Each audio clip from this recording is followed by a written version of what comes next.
Once upon a time, in a quiet town in Texas, there lived a 90-year-old man named Walter Schwartz. He was a retired military veteran, a man who had seen the worst of war, lost friends on the battlefield, and spent most of his life in painful solitude. After retiring, his wife left him, and Walter never married again. No children, no family, just a small, lonely house and a silent past. Every day he followed the same routine, waking up early, walking slowly with his cane to a nearby diner just 2 blocks away. It was a small, cozy restaurant where people came for warm coffee and friendly faces. But Walter wasn't friendly. He complained that the food was too cold, the coffee too strong, the service too slow. He shouted. He swore. Once, he even threw a spoon on the floor just to prove a point. The other staff couldn't stand him. Some were afraid of him. Some asked the manager to ban him. Others simply refused to serve him. Everyone was irritated by him. Everyone, except Molina Salazar. Molina was a young woman in her early 30s, a single mother working double shifts to support her little daughter. She had every reason to avoid Walter like the others. But every time he walked in, she walked up to him with a gentle smile and said, "Good morning, Mr. Schwartz. How may I help you today?" He would grunt or mumble something rude, but she never reacted. She never raised her voice, never disrespected him. Day after day, week after week, for 7 long years, Molina served him with patience. She refilled his coffee without being asked, brought extra napkins, and sometimes she even gave him a free cookie on the house, as a quiet act of kindness he never asked for. Walter never said thank you, but over time, he changed. He stopped yelling.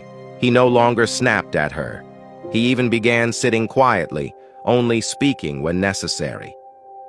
Then one day, he didn't show up. A day passed, then a week, then 2. Most of the staff felt relieved.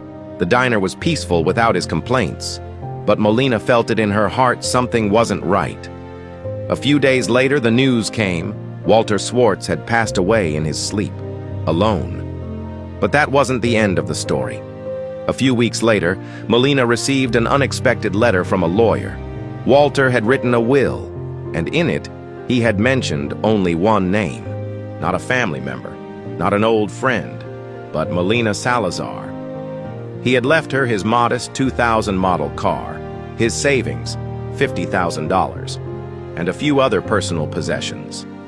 Attached was a handwritten note. It read, "Thank you for seeing the man behind all the anger. For not walking away like everyone else, you were the only one who cared enough to see who I really was inside." Moral of the story. We don't always know what battles people are fighting. Some hearts aren't cruel, they're just wounded. A lifetime of pain, loneliness, and loss can harden even the softest souls. Walter wasn't angry at the world. He was broken by it. Sometimes all a broken soul needs is one act of kindness to begin healing. Molina didn't react to his anger. She responded with quiet care and steady compassion. And that simple, consistent kindness healed a wounded soul in a way no medicine ever could. In the end, Walter didn't leave his belongings to family or friends. He left them to the only person who saw through the anger and touched his heart. Be kind to the elderly, even if they seem unkind. You never know what they're silently carrying. After a long journey through life, they may be holding on to pain, loneliness, regret, or even betrayal. Respect and honor them, because one day we'll be in their place, and the way we treat them today is what our children will learn and return to us tomorrow. If you believe that one act of compassion can change a life, then comment, "I choose to be kind," and share this story with those you care about. May God bless you with gentle strength, sincere love, and people who see your heart.